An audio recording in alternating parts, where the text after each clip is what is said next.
Ever since I started my work in politics, I have heard stories and rumors of something sinister happening in South Africa. I was regularly sent images and videos claiming there was a white genocide going on right now. As a journalist, I have learned to never take anything at face value, to second guess and question it all. But I also believe that there is never smoke without fire. This is what makes South Africa so intriguing, because depending on your outlook, it is either a paragon of multiculturalism and social justice, or a powder keg with a genocide against the white population ready to erupt into an all-out race war. After doing some digging, I found an overwhelming mess of conflicting information about South Africa. Political turmoil, disappearing government funds, widespread corruption, and the sense that those responsible are never quite brought to justice.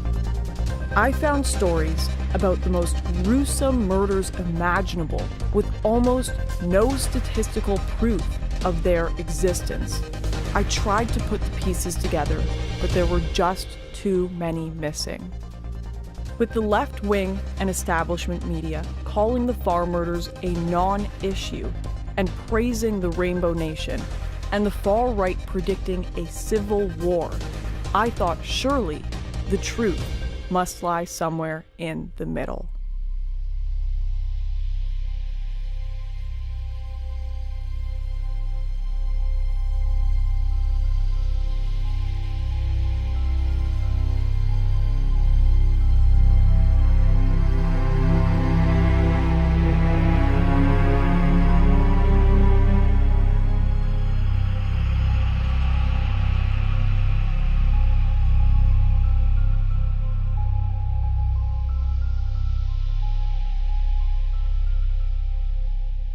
To understand South Africa today, we have to understand South Africa then, 366 years ago to be precise, when the wheels of history were set in motion.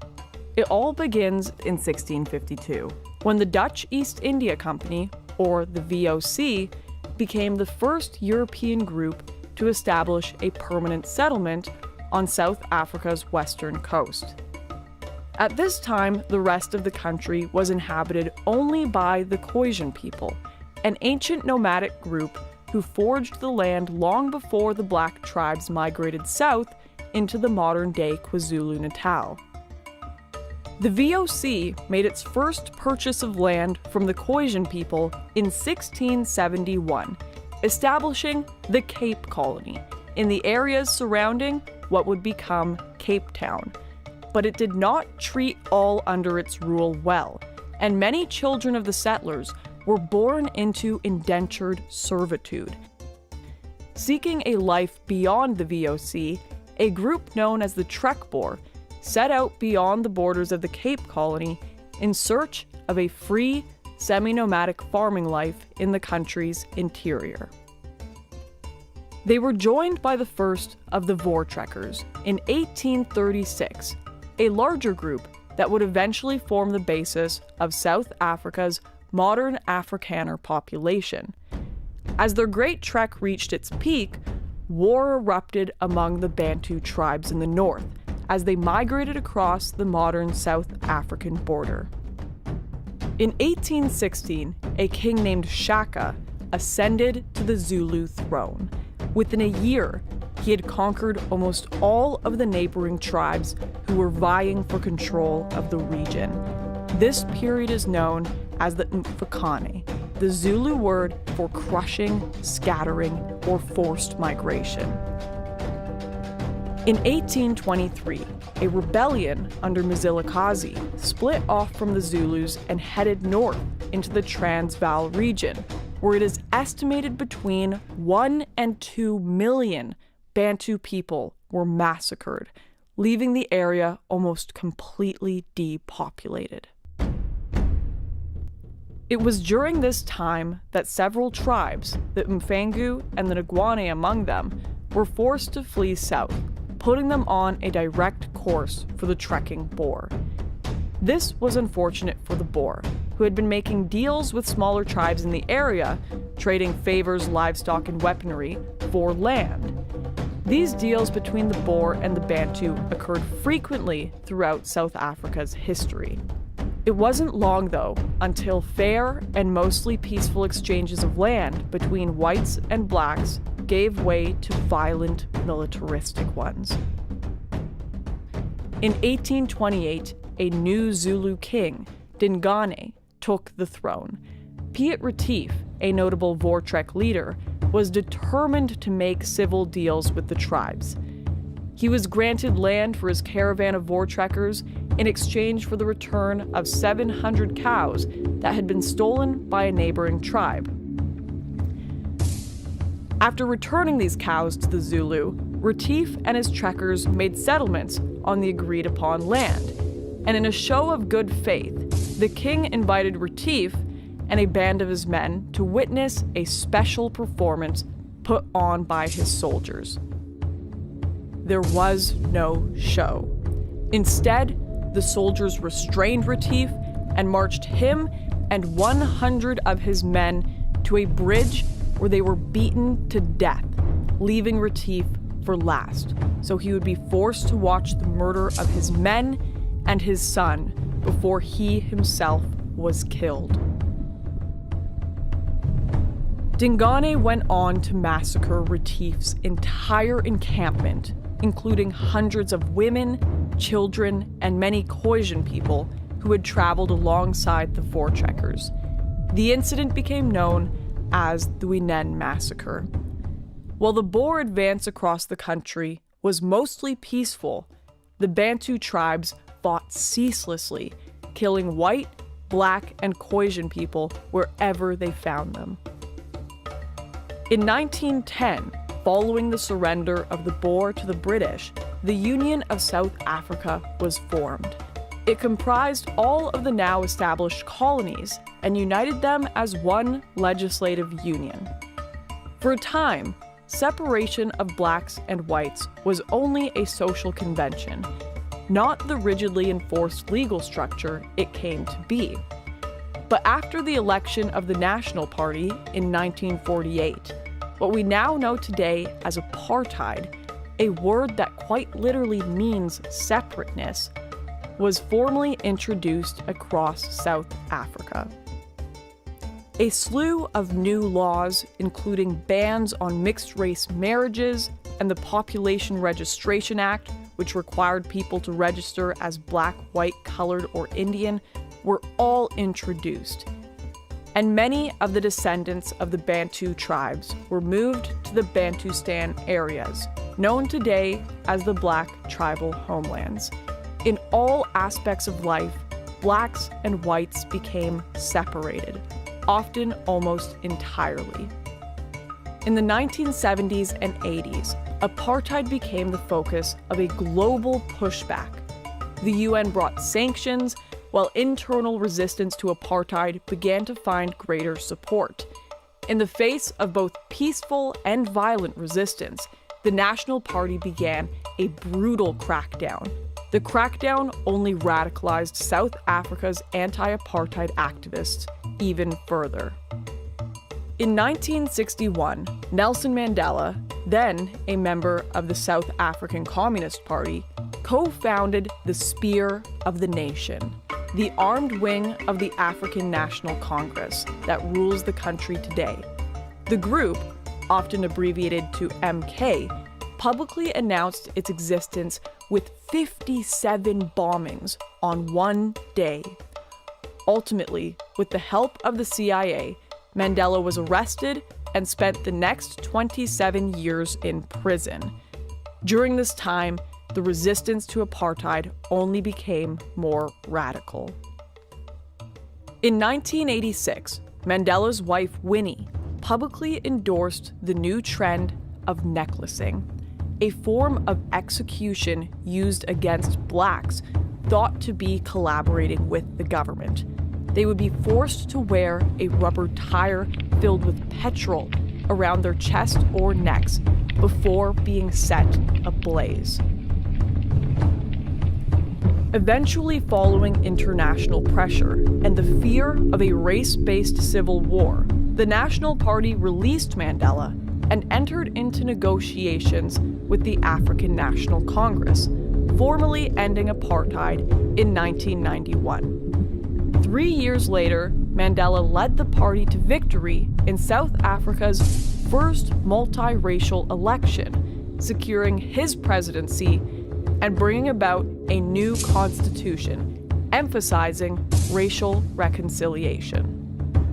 South Africa is a young democracy, and the country still faces great obstacles, like deciding who has the right to parts of land still owned by the Afrikaner minority, something that has come to be known as the land issue, and which is tied closely to attacks on farmers. It is this divided South Africa that I am stepping into today.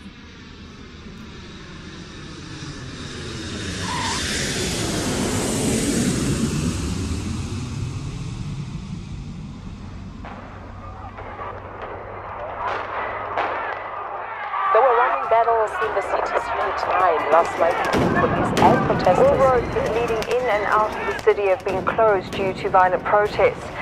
Shops have been looted and roads have been closed. Within hours of touching down in South Africa, I saw protests and rioting across the nation plastered on every TV screen. But there were hardly enough news channels to encompass even a fraction of the true chaos. As we drove from the airport, my guide told me that protesters had burned down the town hall. He said this happened every day, but every day was an understatement. While simply in transit to our next filming location, we drove past a nature reserve that was still ablaze. It was intense as I realized this was my first real glimpse of South Africa. But little did I know at the time, this burning building was only a mild symptom of a much deeper issue that plagued the nation. It's an ongoing thing, people get discontented and they destroy. There's a sort of a schadenfreude in the thing, not because I say so, but because a casual examination of the thing reveals that it's true.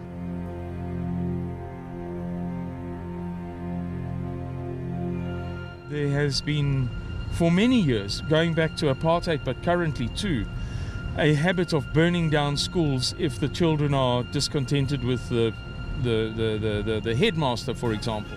In South Africa now, where we're following the burning of 13 schools in the country's Limpopo province. The protest broke out over a district boundaries dispute. Protesters say moves to include their neighborhoods into a new municipality would delay efforts to get them better housing and water. Government officials appealed for an end to the violence, saying it's affected the education of hundreds of children. The number of municipal buildings that has been burnt down in South Africa over the past, let's say, 30 years runs to, I would say, comfortably 1,000. Very, very comfortably. My instinct is to say 3,000 or 4,000. If I total up all of the stories that I've read, in passing in newspapers over the past 30 years. While I had come here to investigate the farm murders, I quickly learned the problems here were far more prolific. On average, the country sees 32 protests over schooling, education, land, and infrastructure every single day. And the cost of damage to South Africa's university buildings alone has already soared well above $45 million. There was clearly more at play here than I first thought, so I pressed on, determined to find the truth. When investigating the farm murders, I was met with a remarkable scarcity of information. The government statistics did not report any rise or increase, and the BBC and other mainstream outlets echoed this position. I wanted to know why the murders of South Africa's rural white minority were so different from the rest of the crime in this country. And when I dug deeper, I discovered the Blood Sisters, an organization that works with government contracts to clean up crime scenes across South Africa. And I figured surely, if anyone, they would know what the reality of these numbers really looked like. My name is Eileen de Jager. I'm one of the Blood Sisters, known in South Africa. We are a nationwide leader in crime scene cleanup. Have you seen an increase in these kind of attacks in recent years? Absolutely. 18 years ago when we started this business, there was attacks. According to our knowledge and what we experienced, they started weekly. We would get one call a week to come and assist at either farm attack or farm murder. Now it's daily. It's definitely daily. It's increased unbelievably. Between 2012 and 2016, the attacks on smallholding farms or properties deemed as a farm or an area non-residential has increased by an average of 72.9%. The figures that I've just given you is according to our statistics. Government statistics will differ. I don't suppose you can tell us much about why that is. We don't... I don't work closely with them because we don't do every scene. But their figures are funnily enough lower than ours. I don't have a particular reason for that. I don't wish to divulge on that. Okay. This was the first time on camera a qualified government associate had confirmed my worst fears. Not only are the farm murders real, the genuine numbers are much higher than we imagined. But I wanted to know more. In a country that already has extensive murder rates, why are these so much worse? Farm murders are one of the most gruesome kind of crime scenes that we have to deal with, especially, in South Africa. Farm murders are intentional. It's not robberies. It's intention. The intention of the attackers is, according to us and what we've seen, is to kill. It's been classified, especially on the crime stats as well, that it's attacks or robberies, burglaries. But because there is no statistic for farm murders currently in South Africa, the brutality of the farm murders in South Africa is undescribable. We found pieces of nails being pulled out. We found hands being removed from bodies. We found people raped, murdered, brutally murdered, babies, children, the farmers trying to protect their families, and there's just no stopping. The farm murders are brutal.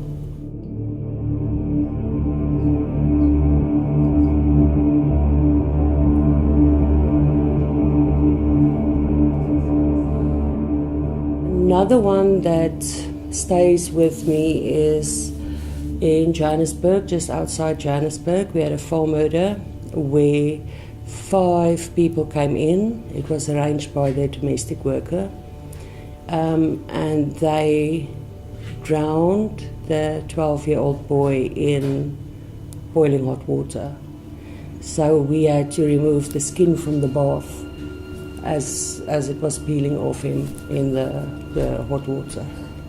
That was a terrible scene. If you look at the worst movies ever made, it's not really a patch against what is really going on there. It's unbelievable. Having heard from the far right corners of the internet that these murders were racially based, I was intent on finding out what motives the Blood Sisters attributed to these kinds of attacks. 90% of the increase we found is due to unemployment, racial discrimination, and there's just there's no hope. If you don't start your own business in South Africa, where are you going to work? There's no work. Racial discrimination against who, if you don't mind me asking? Yeah, I have to be careful. Careful. Yeah, Because I have to be a little bit careful. We work very closely with government. Yeah. I spoke to Simon about it outside. Racial discrimination against people. People. I know what you have to say here, and No, it's okay. we have to be so careful. Yeah, I have to Because think. We love everybody to hear what we have to say. We want to say so much more, but we have to exercise so much restraint. Anonymously, Having to stay behind and work. I will here. tell you a lot of stuff. I knew I had to investigate further. I had to meet the families caught up in these attacks. So I traveled to the heartland of South Africa, where these murders take place every single day.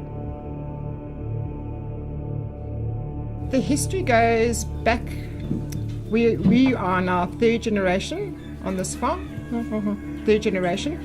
My grandfather arrived here in the 1800s.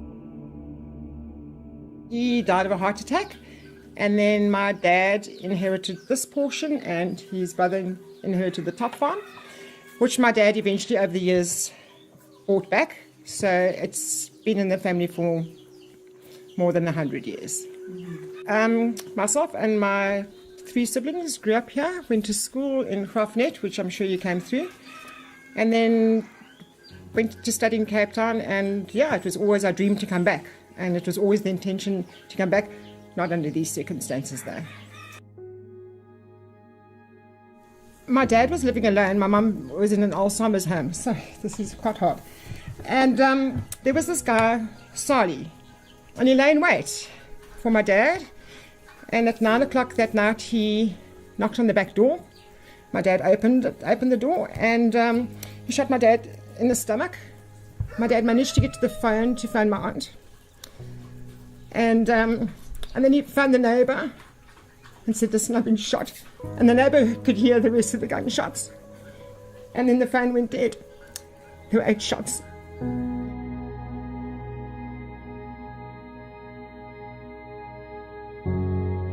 There was one shot that ricocheted against that wall. All the time my dad's being shot. Back, arms, legs. And my dad slumped over this chair. Slumped forward over this chair. And he was shot in the back of the head here. Just execution style. In the back of the head. So it was 8. They found 8 cartridges. But 6. He was shot 6 times. Who came and found him here? My aunt. And friends of theirs. And there were 4 farmers. One of the people that were here on the scene was studying to be a doctor. They tried CPR, but he was dead by the time they got here. He'd already succumbed to his injuries. Yeah, so this is where my dad died. He was killed. Okay. I know, for what, you know, for what? He was a good man. He was an awesome man. And to shoot somebody 6 times, execution style.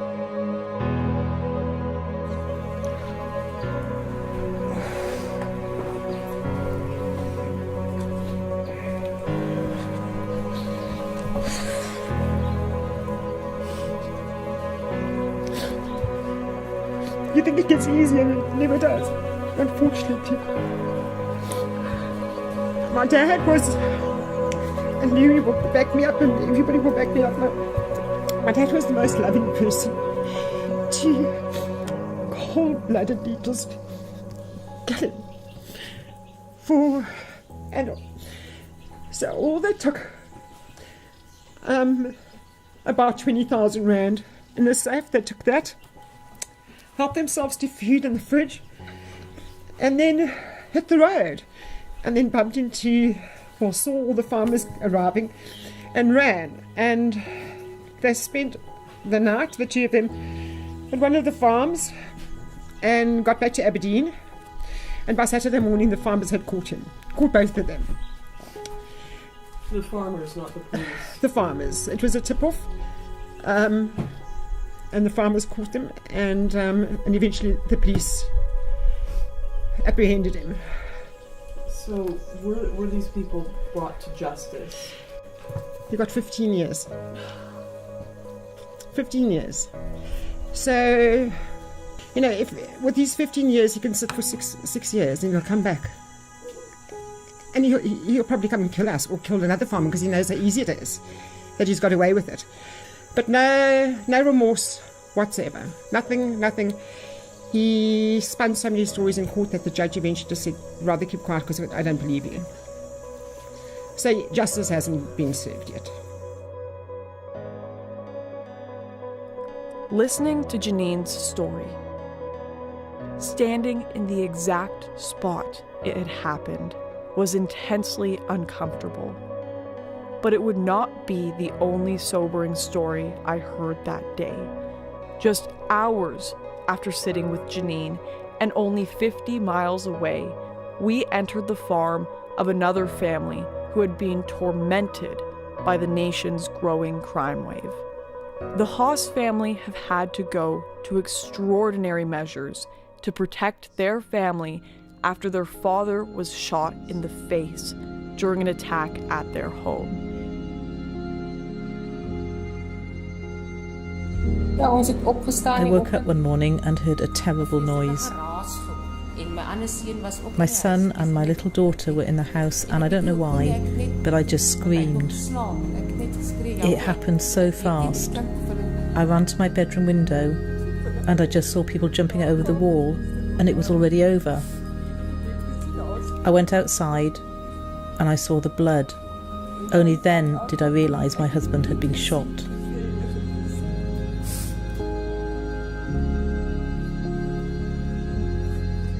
The marks are still on the wall.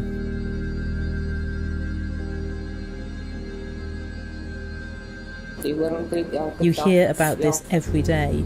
There's not a week that goes by without a farm attack. My husband survived the attack, but others are not as lucky as us. Seeing the scars and the impact watching this attack unfold at their home has had on this family brought the situation in South Africa into sharp focus for me. And the security measures, the electric fences, the thermal cameras, as well as a closet stocked with guns and weaponry, now serve as a daily reminder of what happened here for a family that is already struggling to heal.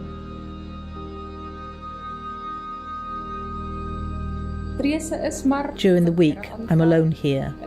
My kids go to boarding school, and I almost never go out. I always lock everything. It's had a huge effect on my life. My fears are for another attack. My peace has been stolen. I just never feel safe in my own home.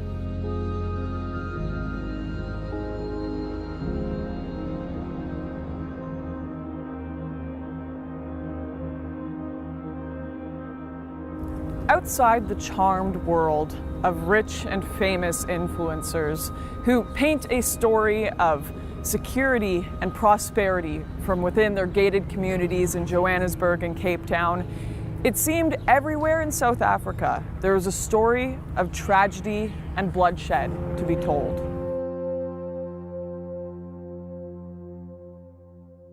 Yes, my mother-in-law was murdered here in 2008, January 2008.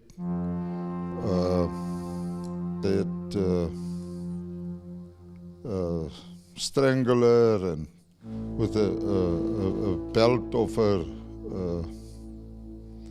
a belt around her neck, and they take out her eyes with a fork, and they prick her with a fork. Her whole body was pricked with a fork, and it was very cruel, very, very cruel.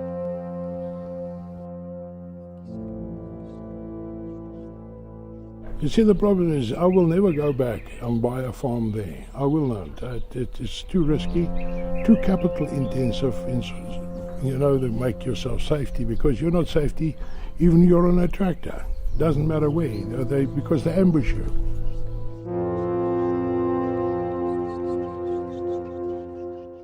I'm not scared. I'm not scared for that, but if I know to do something better, I would rather do something better. That's why I'm here. I'm retired now and I'm not farming anymore. Do you think the government turns a blind eye to the murders of white farmers? Yeah, I personally think so. We had a system in place way back, we call the commando system, and they were very, very much helpful to the farmers, but then they disbanded them all. And they've left everything over just for the police. But I think the farmers now are coordinating with each other, and they are doing the most of the job in order to catch some of these culprits. So the farmers are now kind of acting as their own police force. Yeah, I think so, yeah. In fact, some of these farmers had added me into WhatsApp groups, where over months I've seen the reports of attacks, the theft and killing of livestock, gunfights in the streets, and of course, farm murders. There's people lying all over being shot with AK-47s. Please, can somebody please assist? They need help there. This guy's goes off. This guy's goes off. Mobile team is on the crossfire of the suspects. They're heading towards Utrecht, and the back past Evo Plaza on the road that's going back to Utrecht Vrijheid side. There's some of our members that are attack on that side. In these groups, I saw firsthand the lengths of coordination these farmers must go to in order to deal with their situation alone. The Specialised Crime Unit in Port Elizabeth took over the case, and I really believe if they weren't involved, we wouldn't have got as far as we have got. But now they've been told, this is specialised crime, they've been told not to do farm murders anymore. They're not allowed to do farm murders. Yes.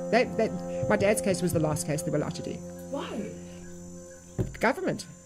The government has said the serious crime can't look at farm murders anymore. These stories of government failure are heartbreaking, not least of all because these farmers are left feeling helpless and alone.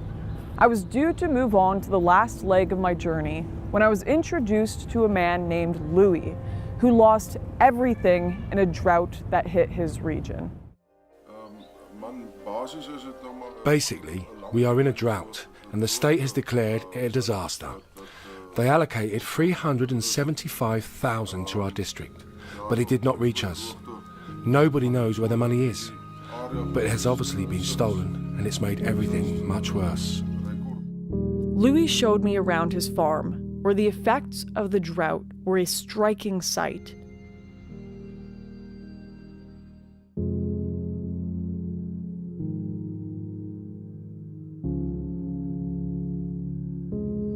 I can't afford to pump the water out of the ground anymore.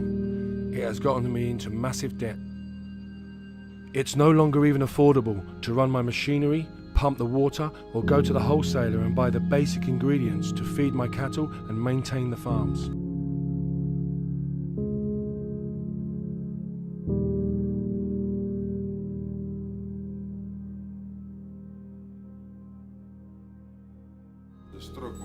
It is all totally pointless. My farm used to be a green oasis. It used to be a healthy, perfect farm. Now it has all turned to dust, to barren wasteland, with piles of bones from the sheep I once had, who died of thirst. Over the past few years, the South African government has used its Black economic empowerment policy to coerce utility companies into depleting the number of white workers to reflect the racial makeup of the country. In reality, this means that companies with government contracts must shoot for a goal of a workforce with no more than 8% white workers. Since these mass layoffs, filling engineering and other high-skilled positions has been difficult, only worsening the water crisis and causing serious ramifications for the country's white farming minority. I could no longer afford to maintain my old home, so it fell into disrepair, and we now live in a much smaller shack down the road. There is nothing left of that house. The floors have rotted, the walls are breaking. The place my children were born, the place my wife and I built from scratch and used to love, it is now just rubble. This is happening to everyone, everywhere here. You drive up and down these lands, and all you can see is dilapidated farms. There are extremely difficult times laying ahead for us. Everything points towards them trying to break us.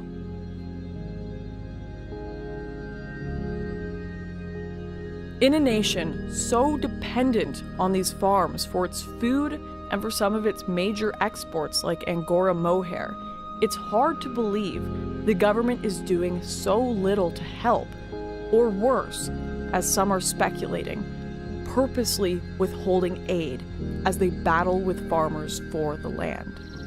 The whole objective of the government is to make it very difficult economically. Through fuel and property taxes, they are overtaxing us on everything. Like everyone in South Africa, our lives are turning to ruin, and they are doing it to us on purpose. The government here feel nothing for us. They want us starving or dead. It is a strategy they have been working on for years. It's hard, working here every day, knowing they are going to chase you out in 6 months. The government even said openly they are going to take our land.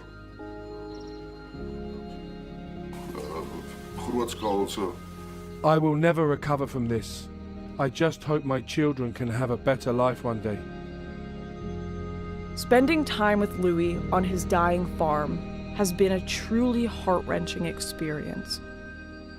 Not only are these farmers forced to live with the constant fear of break-ins and some of the most gruesome crimes imaginable, but every day has been a struggle, even just for the survival of the very land to which they are so deeply rooted.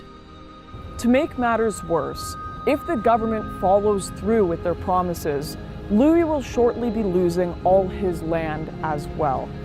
Listening to Louis describe his situation was surreal.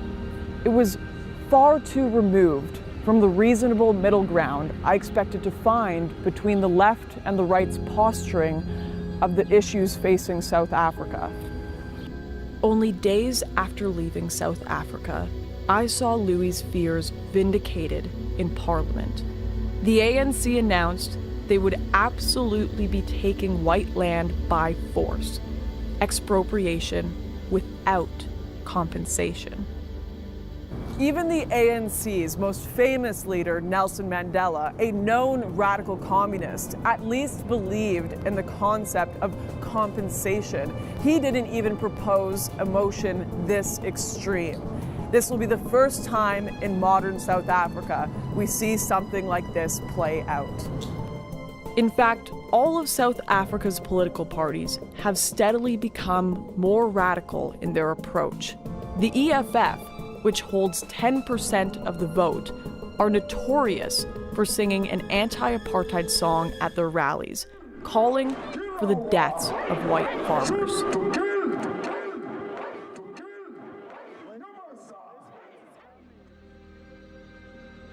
The situation has now become so dire that nations like Australia have begun considering giving refugee status to white farmers, while others within South Africa hold mass protests before the plasmoord, the Afrikaans word for farm murders, reaches a point of no return. I began to wonder if the remoteness of their farms simply made these farmers an easy target, or if other white South Africans faced the same problem. So I met with Liz, a businesswoman with a successful paintball field and shop near Port Elizabeth. I've probably had over 100 break-ins at my business in the last 10 years. I've been in 2 armed robberies at my work, so as we were closing, guys just roll in and basically pull out a gun and take all your stuff. In one of the armed robberies, one of the guys was beating me with a metal pipe over my head, so that like you just shut up and be quiet and like just subdue any they basically just don't tell you to be quiet, they just make you be quiet.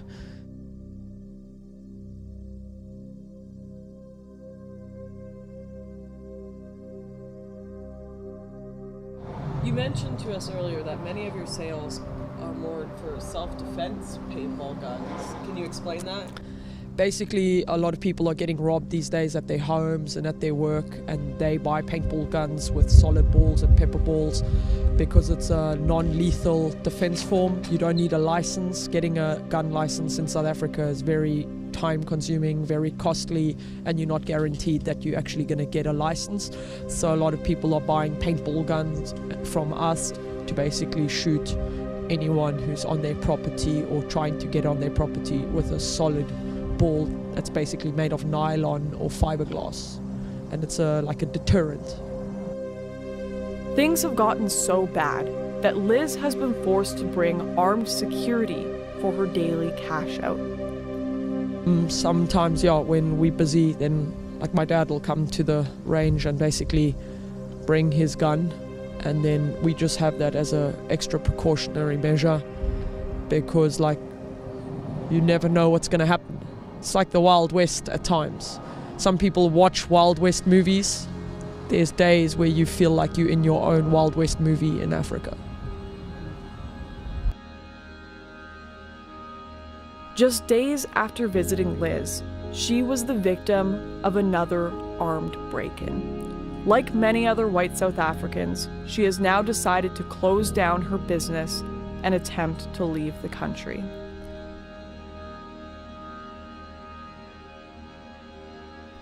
South Africa's white population has fallen by 23,000 in the last year, and with the recent surge in murders and the announcement of land expropriation, that number is expected to skyrocket before the end of 2018.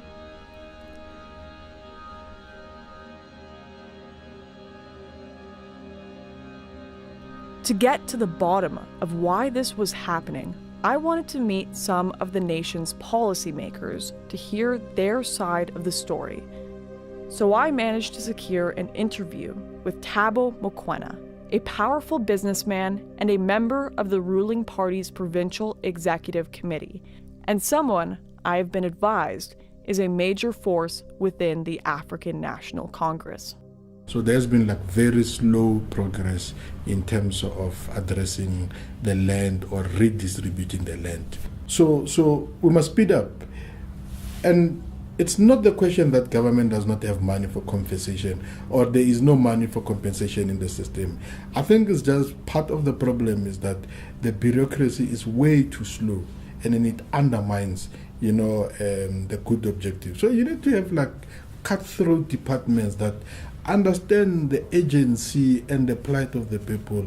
When they are required to do their work, they must do it. Are things leaning more towards with or without compensation? I don't know, I'm just curious. Yeah. Look, the decision that has been taken, it's without compensation. There's nothing that government can do that is illegal to the farmers. Neither there is nothing that the farmers can refuse, which is law. So they don't have much options. It is not the intention of the ANC to go and grab the land illegally and then that type of thing. No. We will do it within the prescripts of the laws of this particular country.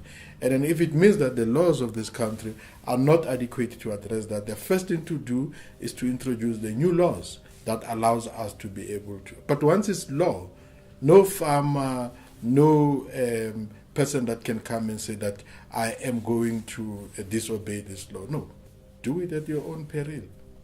This seems to be the official party line. Don't worry, everything is fine. Ignore, cover up, and don't mention it. But former financial advisor to the ANC turned political activist Simon Roach has spoken out against this approach in recent years. Our economy is imploding. The value of our currency has deteriorated dramatically, almost unbelievably. We've been downgraded to junk status. We have an official unemployment rate of about 38%, just over 38%, but an unofficial, in other words, the non-government sources say that it is certainly 50%. We have about 16.3 million, in fact 16.3 million people on social grants and an income tax base of 3.1 million people. Taken together, these are the reasons we believe there will be a civil war. And I'd like to add a final anecdote. We recently had a protest in South Africa against farm murders. The protest was called Black Monday. And afterwards our Minister of Defence said that if whites stage another such protest, they will bring a civil war upon themselves. They will provoke a genocide. Like the wider situation in South Africa, my conversation with Thabo quickly became messy and confusing, something I began to believe was a tactic to avoid confronting the reality of the situation. The implications of this tactic became increasingly concerning throughout my trip. To simply ignore racial tensions, economic and energy crises, and of course the farm murders seemed shockingly irresponsible as the evidence on the ground continued to mount. It was at this point that I discovered another phenomenon sweeping the country: white squatter camps. So I went to one such site to investigate it for myself. This squatter camp, just outside the nation's capital, is one of many across South Africa and is home to some of the country's most disadvantaged people, many of whom have struggled to find work, basic medical care, or even shelter because of the country's black economic empowerment laws. It is built on the site of an old dumping ground and is home to around 60 people, most of whom are children. We're okay to film? Yeah. Yeah? Okay. All right, this is Donnie. He's going to be your tour guide. Hi, Donnie. Nice to meet you. Yeah, well, the place is about people that haven't got place to stay, that stays on the street. So we help them, and there's some of the people that is coming in that's got drug problems and all that. We help them with it, and especially women that is abused with children, and we help them with that. That is what we are doing here. So, and from the public side outside, we don't get any support. So the men here, we are working. We love to do it because, especially women and children, they don't get any support from the government. They don't get support. And we haven't got power or lights, electricity we haven't got here. That's why we got water, but Cobus is supporting us with the water, so he's paying that damages out of his pocket. Could you tell us, just in simple terms, why this is here? Because there's no help for whites in South Africa, not so all, nothing. So our whites land on the streets, they ran to squatter camps because they know there's food and clothes. That's why I started it. Who builds these houses? You guys do? Ourselves. Yeah. We do it ourselves. We do it ourselves. There's this one guy staying here. Look at this room. One guy. So without this place open, where would these kids be? They will be on the streets. Or they will be in foster, or they will be in somebody else's care. The government doesn't have a whole lot of programs? No, nothing. Well, there are poor people of all races in South Africa. People here are often refused help based solely on their race. Miss Grace, the de facto mother of the camp, told me how one resident was refused treatment at a hospital because of the color of his skin, while children in the camp were refused places at a local school for the same reason. There's nothing. There's I think in 2001, it was stipulated from the government, no support to any whites whatsoever. No aid, nothing. Why couldn't you go to one of the hostels that the government has set up? Because of the skin color. Yeah, and yeah, it's not well. We just help white people, yeah, because there's no other place that does it. You know, if you go to there's many places I know, Jesus Disciples, Manger, those places they take blacks and they put the whites out. You see, so yeah, that's about it. So wait, there are places here that will only help blacks but won't help whites? Yeah, that's true. Can you tell us a little bit more about that? Like, people find that a very bizarre idea. Yeah, I don't know how to say it, it's just the racism going around. So I'm just here to get my life in order and try to give my daughter a better life. Were there any other places you could have gone other than here? No. Why not? Nobody else didn't want to help. I've tried a lot, and at the end of the day, Uncle Kubus was the only one that took me in. This is the only place who could help us with place to stay and things. They are the only ones who helped us with it. No one else wanted. If it wasn't for them, I would have been in the streets. I want to sleep with my wife and my kids on the street. That's it. Today I'm suffering because of people who is like racist with us. And they don't care about our young people because you can't get jobs and I'm with. Because this side of the earth it's bad for us. And I'm not lying, it's bad. No one can get jobs around here, we're suffering badly. Even the youngest kids. I've got a 5-year-old, 2-year-old. I don't know how I'm going to give them a life around here. Well, where we lived, things were very dangerous. The one day, there was black people walking in the street and they shot through our windows. And I went and the police did nothing. You can't even walk in the streets around. At night, during the day, they always rape you or they beat you up. They're swearing at you in the language. They know you don't know the language, but they will come and swear at you, breaking you down around you. You don't feel like a person around you anymore. So they're making sure our people, we don't have a life anymore. They will make sure about it. This is just one of dozens of camps like it in South Africa, a growing testament to the resentment the country's white population now faces. In order to learn more about why anti-white racism is thriving in the country, I spoke to the deputy president of Black First, Land First, one of South Africa's more radical political parties. Last year, Andile Mngxitama founded the Black First, Land First, which he says aims to put land and the economy back in the hands of black South Africans. BLF is taking... We have to fight in order to attain freedom as the black majority in this country.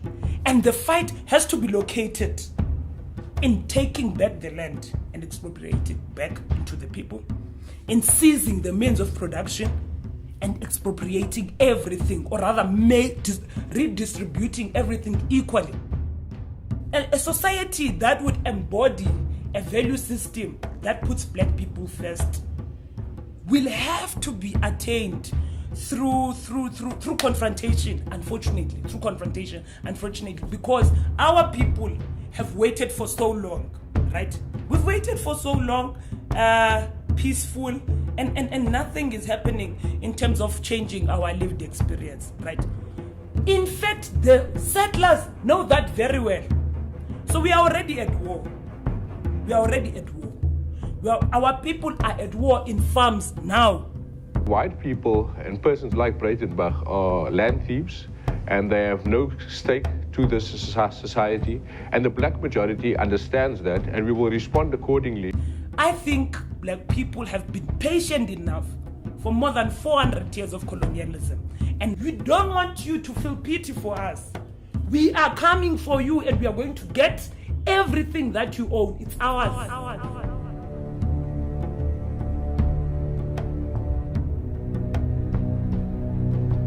During my trip, I was worried to see views like these so readily accepted and even celebrated on television and in the print media, particularly given the truth of the history of the Boer people. But is there a solution? I've been told about a remote town with virtually no crime, where the people are content to be separate from the rest of the country. They even have their own currency. Now, what's interesting about this town, and probably one of the biggest reasons it is criticized, is that it is the one place in the world where, by law, only white people are allowed to live. Naturally, I was intrigued and wanted to find out more. So I took a trip to Orania, a town in Northern Cape Province, to find out more. While in Orania, I managed to secure an interview with the mayor.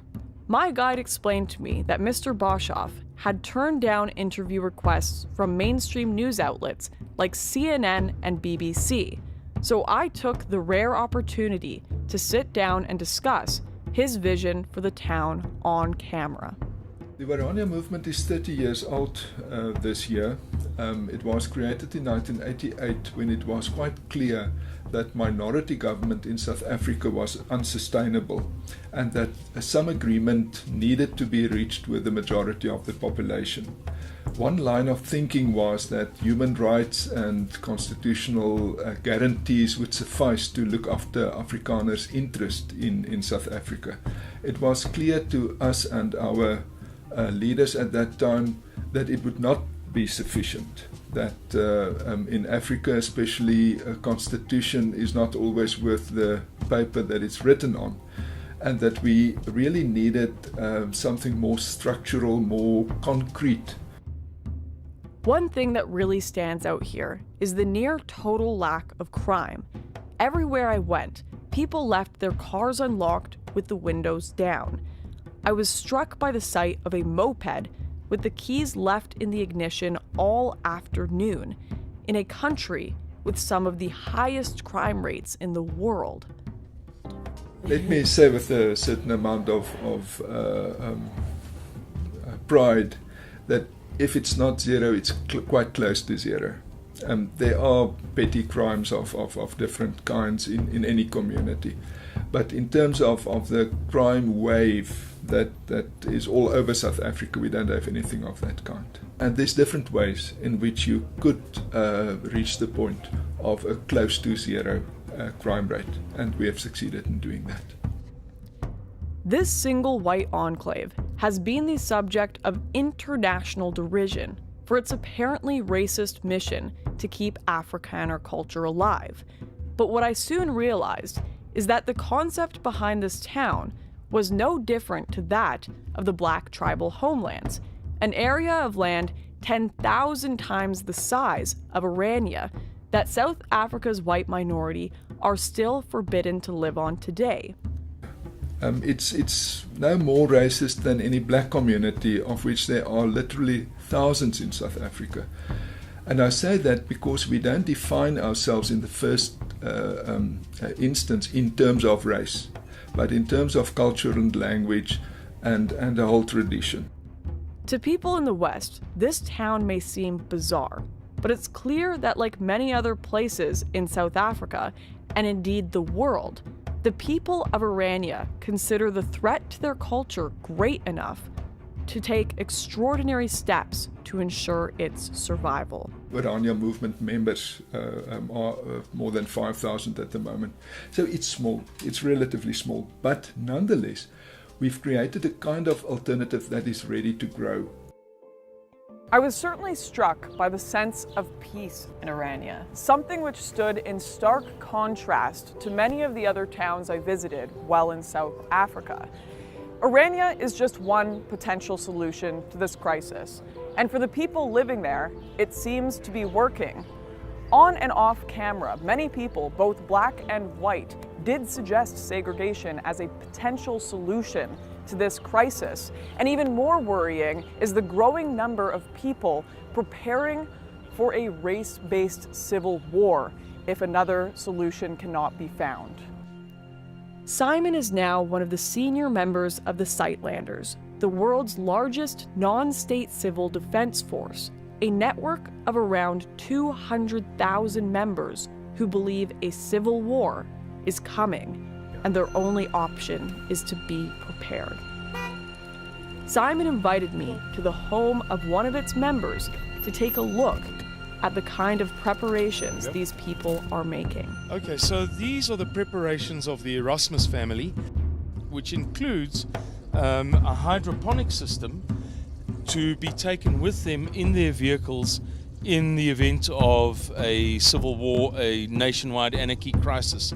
And these will be laid in their vehicles and taken down so that they can start crops from scratch in any remote area as long as there's water. So they have five cars in their clan, you can say, and then they have that truck that will carry a whole lot of stuff. When they move out, they're building a sort of canopy for the truck for refugees that they will pick up. It's obviously just in the early stages. That's a dryer for all the veggies. You can even dry meat inside it, you know, and prepare that food. You know, that can keep us 2-3 years, definitely. The family doesn't use it for its day-to-day use. It's specifically a preparation for a nationwide anarchy situation. The scale and thoroughness of these preparations would make you think the apocalypse is just around the corner, but Simon assured me that these were only the preparations of one of thousands of others across the country prepping in the same way.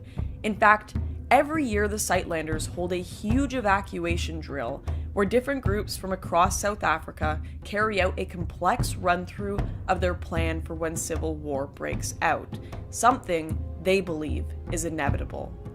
All this talk of civil war seemed extreme, so I asked Simon how he thought South Africa could go down such a dark path. I think, Lauren, that it would be a very spontaneous, sudden thing, for the simple reason that South Africa is a bubbling cauldron at the moment. You have seen across South Africa these spontaneous events where people run into a bunch of H&M stores and smash them down. You've seen for yourself this very morning. We arrived on the scene a very short while after a nature conservation facility had been burnt to the ground by disgruntled neighbors. Perhaps it was people who felt that they were owed more jobs or something. We don't know.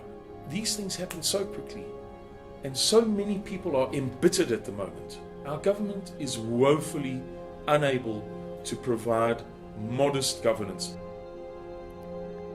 The Sightlanders have been criticized by mainstream politicians and media alike for their dramatic approach in dealing with the country's problems.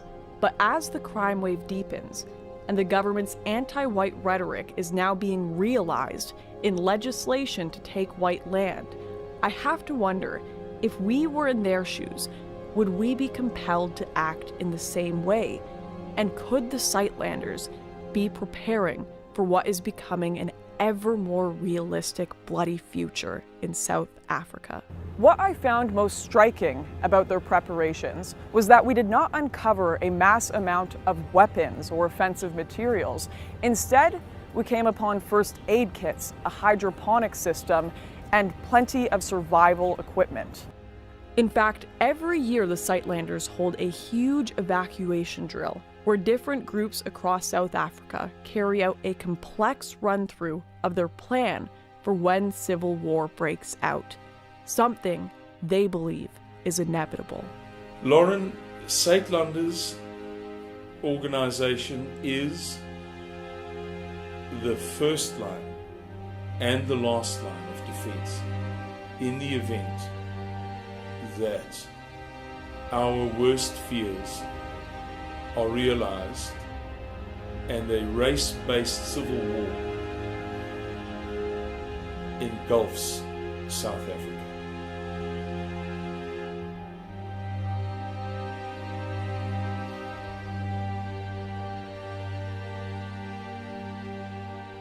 If the choice is between segregation and civil war, the future for all South Africans looks bleak. But there is perhaps a third option. Why don't white South Africans just leave? Well, this third option is far more complex than it may appear. There's no way for the average South African to leave South Africa. You must have, in most of these cases, $300,000. That's 6 million rand. A normal South African doesn't make 6 million rand. So there's just no way for the normal South African to leave.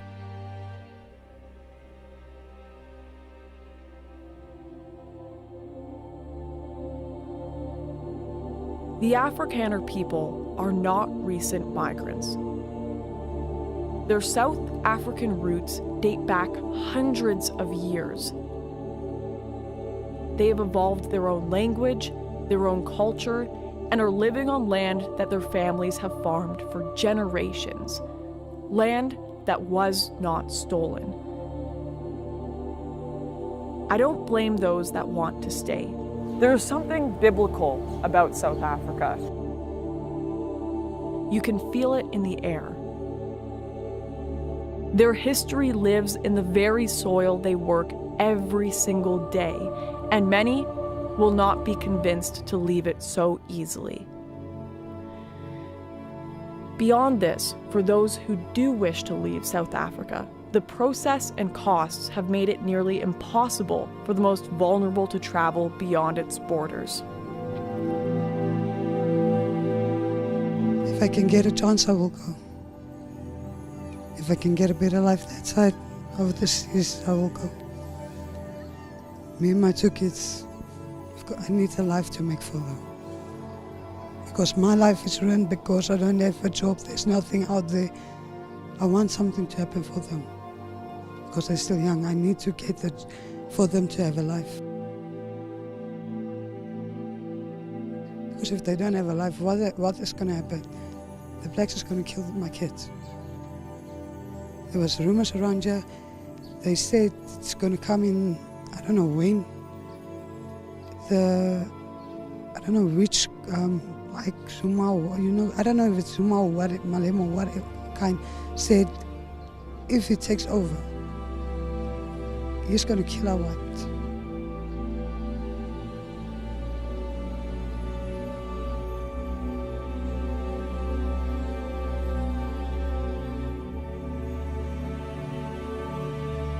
Despite having never seen anything quite so beautiful as the stars in the South African night sky or the vast landscapes of the farmlands, I was relieved to come back home.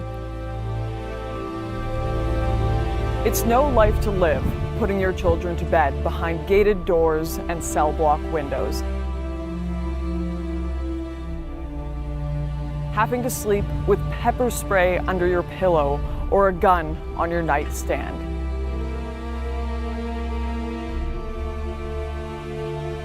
Leaving this place is a luxury these people do not have. My South African journey came to an end, while the people I met are stuck in a home that no longer welcomes them, where they must fight to justify their very existence to a hostile majority. Does this amount to genocide? Not yet, but according to organizations like Genocide Watch, and taking into account everything I have seen and heard on the ground, South Africa is stepping closer to that reality every single day.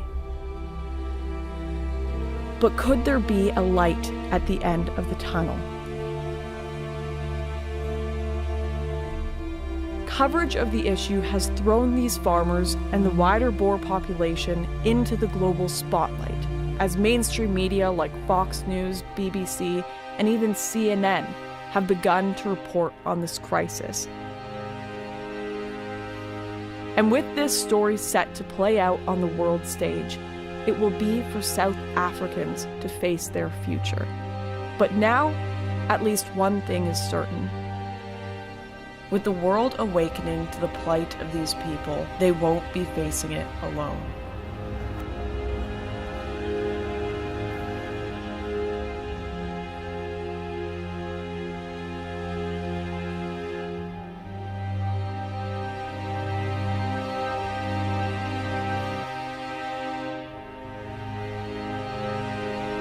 You never know what's going to happen.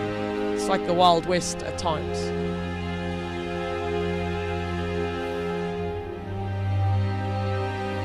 Some people watch Wild West movies.